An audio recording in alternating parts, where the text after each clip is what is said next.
ধলাই জেলার লংতরায় ভ্যালির ছইল্যাংটা থানাধীন দুর্গাছড়া এলাকার তিপ্রামথা দলের নব্য নেতা মোহনলাল চাকমার বাড়ি থেকে ত্রিপুরা সরকারের কৃষি দপ্তরের বিপুল পরিমাণ জৈব সার উদ্ধারের ঘটনাকে কেন্দ্র করে তীব্র চাঞ্চল্য ছড়িয়েছে গোটা এলাকা জুড়ে। মঙ্গলবার অভিযানে মোহনলাল চাকমার বাড়ি থেকে মোট 58 বস্তা জৈব সার উদ্ধার হয়, যার কোনো বৈধ কাগজপত্র দেখাতে পারেননি বলে অভিযোগ।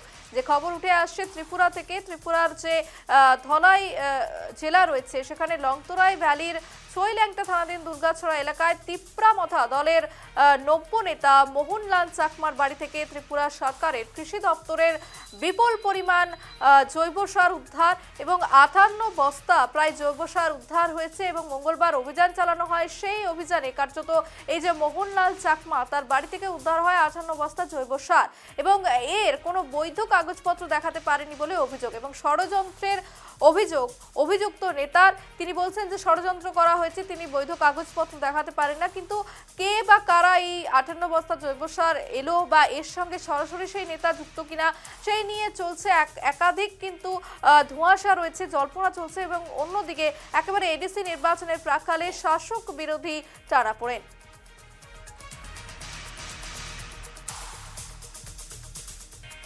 সার বলতে এগুলা বাই ফার্টিলাইজার আর অর্গানিক ফার্টিলাইজার যেটি সাধারণত দপ্তর থেকে ফ্রি অফ কস্ট কৃষকদেরকে দেওয়া হয় যারা বেনিফিশিয়ারি থাকে, বিভিন্ন চাষবাস করে থাকে।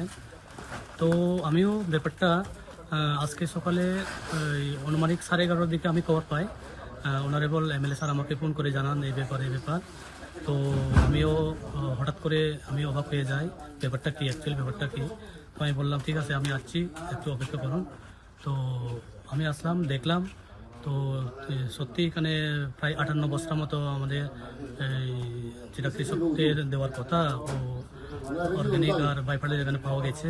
তো এগুলো আমি তৎক্ষণাৎ সিজ করে আমার অফিসে আমি নিয়ে যাচ্ছি।